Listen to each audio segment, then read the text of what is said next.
Okay, welcome back. Yoichi Shimatsu is with us now, rapidly emerging literally as one of the world's few honest voices about the totality of the catastrophe that is continuing to unfold in Fukushima. This is not going away, and quite clearly, a quick scan of the headlines at Rense.com, we aggregate them from the best sources, and listening to Yoichi, we know where this is going, and where it's going is to hell. And quite literally, Honshu and Tokyo and Yokohama, all the major cities, may end up being evacuated. I don't know where they're going to move 35 million people to, maybe into the middle of the Arizona desert. But they're going to have to move them somewhere because things are really falling apart, especially Building 4. Hello, Yoichi. Welcome back. Hello. Yes. The situation is grim, and they're finally admitting what we've known all year, that Reactor 2 is in terrible shape, that the 4 reactors cracked, melted down, that the containment chamber is leaking. Right. They're dumping, 9 tons an hour, 9 tons of water an hour into the reactor, and it's only a couple of meters in depth there. So it's obviously leaking out into the ground, which means that the melt-through has gone beyond the chain at least into the concrete and somewhere out. It exited out. So the water itself and the earthquake damage probably was not great enough to crack it. It had to burn holes through the foundation of the reactor. 18 inches an hour is the potential. 18 inches an hour is the potential burn through of concrete. Right. So obviously this has happened a long time ago, but they're finally starting to reveal the bad news to the public nearly a year later. So this is really the extent of this cover-up, and it's wearing thin because a couple of reasons. One is that these earthquakes continue. They're not aftershocks. 5 is just at the Tohoku area, and all the reactors in the area are going through a big shakedown, the one in Niigata, now on the Japan Sea side. And we're seeing also... excuse me, I'm in a bit of a noisy place here. It's all right. You sound fine. Okay. And the other problem is that TEPCO, which is saying that it needs $12 billion from the Japanese government in bailout to continue the work. So they're just blackmailing the government that, if they don't get the money, they cannot continue dealing with the Fukushima crisis. And, of course, Fukushima number 1 is the one we're worried about, but, has seen the overt meltdowns. But, all of their reactors are now shut down at their 4 plants, so at their 3 plants. So right. There's more extensive damage than has been reported. Far more. And we still don't know for sure how bad Daini was hit. And that apparently that's right. Number 2 is correct. Knocked out. There's been spills of water there, radiation spills, radiation detected in the area. The one out in Niigata also, obviously facing some problems that they're not really fessing up to of actually what's wrong. Now, the other problem is, that TEPCO asked for $12 billion is sort of underlining Japan's real deep financial crisis. That's got Japan's the highest per capita debt in the world. It's about double what U.S. Americans are. Actually, more than double what every American owes, man, woman, and child. And the financial system is really getting rocked by this Fukushima crisis. So let me just use this one example: the AIJ pension fund. It's a pension. It basically manages money of several, many dozens of pension funds. And they reported they've lost something like $2 billion in overseas derivatives. And that the losses, basically everything, the ones that broke the camel's back happened in 2011, and this was simultaneous with what we've discussed before. And after the Fukushima March disaster, a month after the TEPCO shipped a lot of money overseas and tried to get all of its investors and people who have interest in TEPCO, including pension funds, major pension funds, insurance companies, to stage a rally in New York and London and TEPCO shares. Basically, in Tokyo, it's in the Tokyo market, but the money came from New York and London, share buying. And so all of these pension funds, they threw good money after bad. They just didn't want to see TEPCO suffer the bad news and see their investment loss, so they dumped them whatever money they they had residually, they dumped into TEPCO shares in April, and then another rally in July, and since then the stock has just melted down also. So basically, we see the whole pension insurance system and Japan's three major banks heavily invested in the share that's gone south. Okay? Right. Oh, yeah. So this is really a financial crisis, and the Japanese government's caught in between, where they, there's no way with real money, with real yen or real dollars, that they ever square the circle of this recovery. So Yoichi. the whole system basically is melting down. Yes, Yoichi, the bottom line is Japan, tragically, is finished as a premier producing nation on the world stage, at least for the medium duration. Well, I think it's probably it's seen as giant bubble economy. It's hit the height. We've seen the era of Toyota and Sony, the big names, and Pioneer, all these giant names that we've known. That's sort of history now. The Japan economy is in deep crisis, is leverage on nuclear power to avoid the high price of oil and coal and the environmental damage, but also the high market value of the stuff, which is again rising because Japan, globally, the prices of petrol, because Japan can't rely on nuclear fuel anymore, and it has to go with oil and gas, which is driving up oil prices, and that is also breaking Japan's back. So its own consumption, nuclear was sort of this pallet, it was this boost that helped the economy reach this miracle status, but that's gone now, yes, so it's yes. not coming back. That was the one shot. It's sort of like an economy on steroids, but now it's had a series of heart attacks, and it's gone down. It's not coming back. And the problem is the crisis is not simply Japanese. It's gone worldwide, and we've seen a series of events in North America and Europe of all sorts of, let's say, knock-on effects in terms of the upper atmosphere, in terms of radioactive water in the Pacific, radiation in the atmosphere over the North Pole causing a new ozone hole, a huge number of effects that this nuclear meltdowns have triggered.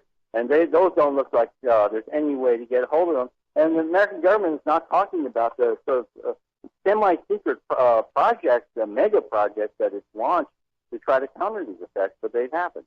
Okay? And we'll discuss one of those in a second here.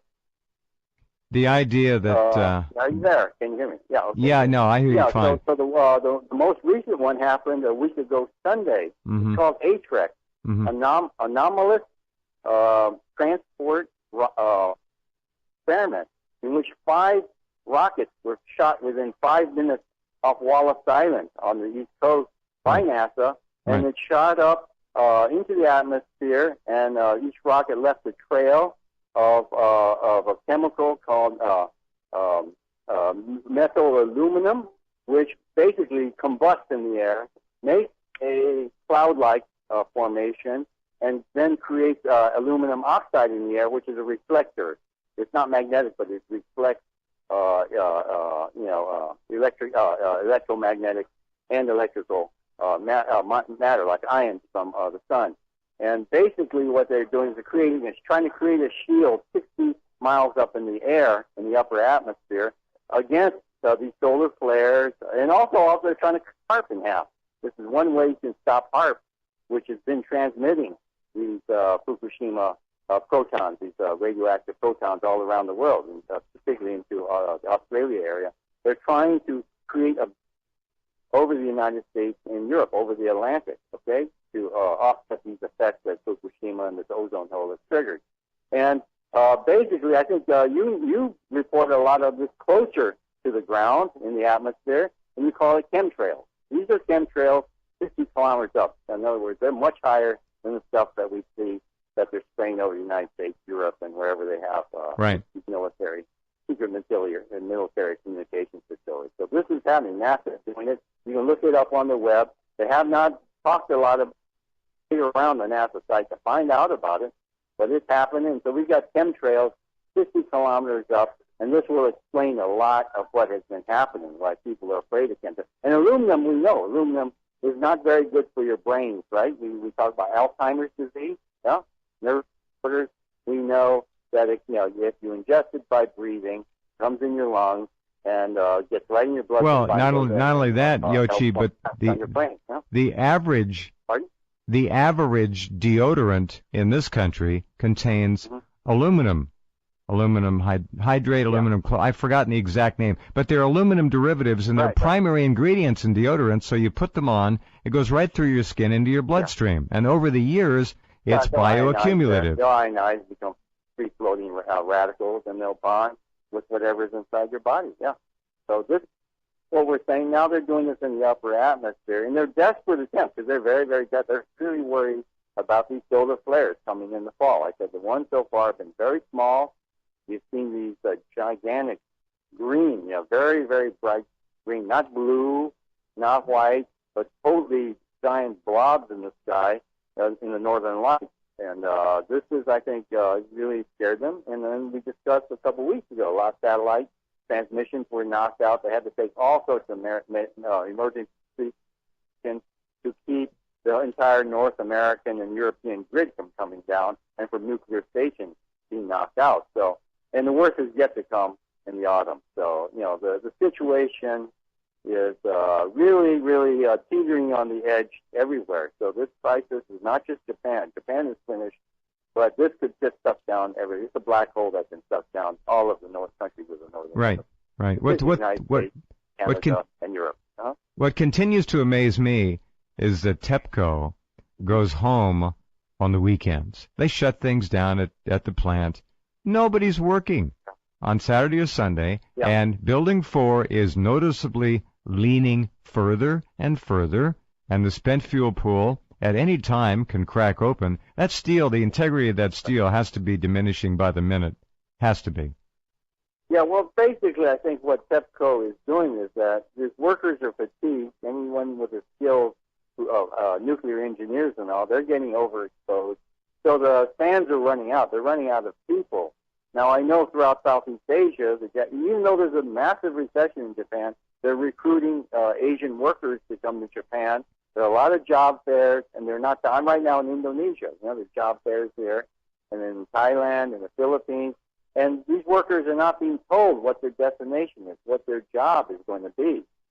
So, this is really scary. TEPCO is run out of people who are willing to go inside nuclear plants. No matter how desperately poor they are, they realize this will make them, nothing worse than being poor and, to have radiation-related diseases and out on the street after a couple of weeks at TEPCO, or a couple of months at TEPCO, at Fukushima. So this is a real problem. I think this is a way of basically telling the Japanese government, TEPCO does not know where to take it anymore.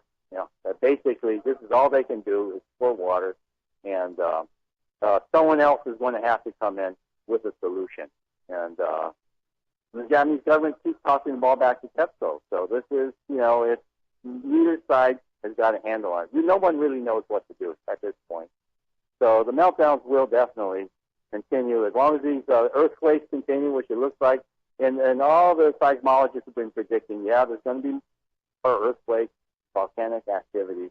So this is why there's only one reactor right now in service in Japan. There's only one reactor left in service. Everyone else is shut down because they realize the whole Japanese archipelago is going through a mass shakedown, and there's no end in sight, at least in our lifetime, before this is over. This phase is over. No, not in our lifetime. Gigantic space to invest in to build nuclear power plants in such a place. Mm-hmm. And that there's like a no exit strategy. There's just no way out. There's no plan B. There's no way out other than to just anticipate. And I think there's a lot of people in Tokyo, Sendai from I have a cousin up there. People are knocking themselves out drinking. Young office workers. Really. Especially young people that go out drinking, knock themselves out because they figure we have no idea how long we're going to live, so let's enjoy it while we got it. So this is totally nihilistic, sort of a vision of hell, so to speak. Anybody, it's not limited to Japan; it will spread. Right. Anybody living there, literally now, has I don't know what the percentage would be, but it's got to be very high. Has already ingested potentially very deleterious amounts of radioactive material through the food chain, the water. Forbidden anywhere else in the vicinity of a nuclear power, or within the, let's say, within the fence of a nuclear power plant anywhere. There's been half of Japan has been exposed to these sort of levels, which are just unacceptable, and there's no end in sight. This is just 1 year. I mean, this will go on for dozens and dozens of years. Yoshi, what happens when the spent fuel pool, which contains altogether approximately 460 tons, which is 36,000 nuclear bombs worth of material, when that falls over or otherwise goes dry because of a crack, and the material explodes and begins to burn? What happens? Where do the people in Tokyo go? Where do all the people go? Well, this is a good question. The Japanese government is trying to build a city in Hyderabad, southern India. I don't know. This is one of the problems in Japan, and I've been very, very critical about this. Many of the reasons many young families don't move out, many of mothers are desperate. They want to get out and get their kids out, at least the northern area to parts of southern Japan. Or better yet, while they still have a chance to move abroad, work for a Japanese company abroad, get out of the country. What's happening is that their mother or father, the grandparent, is saying, "I refuse to leave Japan. I want to die here." And to me, well, let them die. Right? They basically relinquish their parental rights. Absolutely, if you're willing to sacrifice your future, your grandchildren, so you can eat rice every day in the shade of a tree and watch the cherry blossom. This is absolute irresponsible nonsense, and it's kind of brainwashing that goes on. And it doesn't just happen in Japan. There's a lot of people in America who just in their whole lifetime will never leave their state. Some people never even leave their county. So this is the kind of mindset that people get, which is just not with it in this modern world in which there's all sorts of problems that environmental destruction, and we've all got to be flexible to save the future for the children. The children come first, the grandchildren come first. Us oldsters, well, we're expendable. We're on the way out. We've been exposed massively.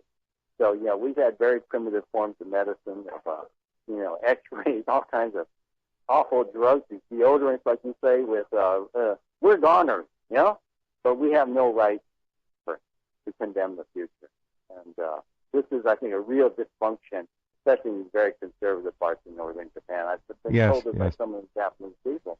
And by the time the parent is dead, the family's broke. They can't move. They lost everything. They don't have the chance and the opportunity to get out. It's too late to have garage sales. No one's going to buy a house in northern Japan. No. Plenty of people with homes up there. No. They're stuck. They can't sell them. And the bank is still demanding mortgage. So there's a mortgage crisis also there where people have got 2 or 3 homes. They were planning to sell 1 or 2. One was a vacation home, and they can't dump them now. And they got mortgages, and the economy is tanking. So this is a total crisis. And this is a warning. This is really a warning about where this so-called modern society, this modern industrial, post-industrial society, has delivered us. It's put us on the brink and kicked us over. Wow. So this is the way of life that we've chosen, unfortunately, to live. And the pension funds are gone. And, I know so many people, pension fund managers who hung on. They believed TEPCO was a blue chip. And then this was, more solid than gold. Well, it's all melted down and run away like Quicksilver. Yes. So I'm just, it's really the things that people believe are consistent, are solid, are secure. Overnight, that can turn into deadly, lethal, fatal, and ironic too. The last laugh is on you. The other story. Life, a wrong philosophy, and not understanding. Life is about change. Evolution is about adaptation, and we all have to keep our wits about us, keep our eyes open. And the value system that you have is not linked to a piece of dirt or a house or a piece of concrete. It's linked to yourself and to the future, to your family. Yes. All right. Now here's one last note. As we talked about long ago, the food chain that comprises the Pacific fishery is now beginning to show the bioaccumulation of cesium. It's in canned salmon and other canned fish. And the Japanese government has announced solidarity with the Fukushima fishermen and others in that area, and they're going to begin to ship these canned fish products to Cambodia, Thailand, Laos, and Vietnam for children's school lunches. Isn't that nice? But the bottom line is, do not eat. You can't. We've been talking about this. Yes. You can't eat salmon anymore. You can't eat the fish. You can't eat the fish. Radioactive beef fish all over Japanese restaurants, all over the world now. I warn people, but people say, "Oh, it's so cheap." I've only read about this. It's been inaccessible. Finally, I get my kids. I said, "Don't eat. For God's sake, don't eat that stuff. It's poison." And the salmon, we know that's just the beginning. It's boiled salmon. They thoroughly washed it through. Okay, they washed out all the salt. And even at very diluted levels, it's still showing dangerous signs of radioactivity. And that's very solid.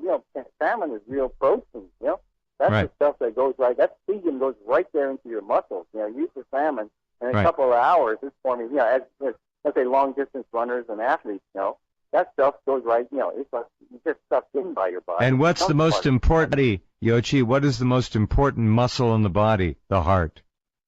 Your heart. Your heart. And runners who are going to take that, people who bicycle, anything like that, people with any heart condition, that's going to just throw their entire, everything, the nerves that control your heart, your heart beat, your pulse, they're just going to be knocked out. The timing is going to be thrown off, and you're going to be, wiggling on the floor. Call a police for your last rites. That's all I have to say. If you want to eat salmon, you better have the phone number of your priest handy. That's all I have to say. It's just we should have known better. We should have known better.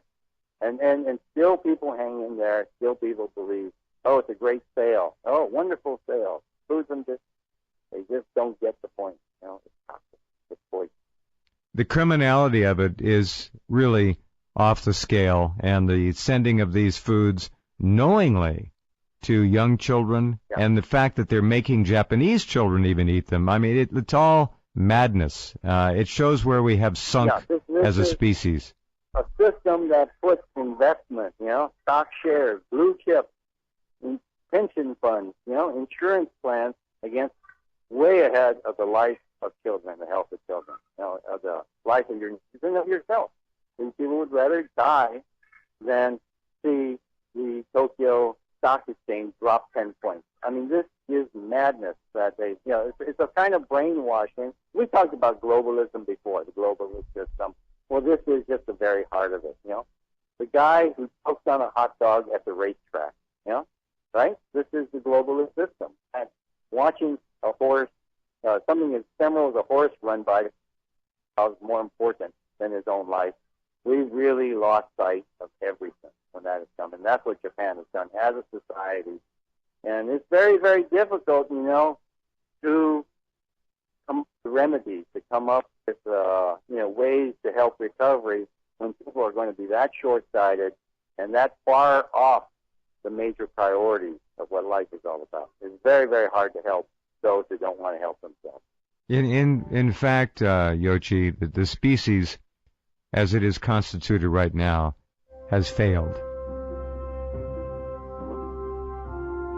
Yeah, we're in deep trouble. We're in deep trouble, and the hole is getting deeper. The black hole is getting deeper and sucking us in. And I still think we can do something, but we've got to figure out what that is. Yeah, indeed. Other than running and hiding. Indeed. Thank you, Yoshi. Talk to you maybe next week. Be well, be safe.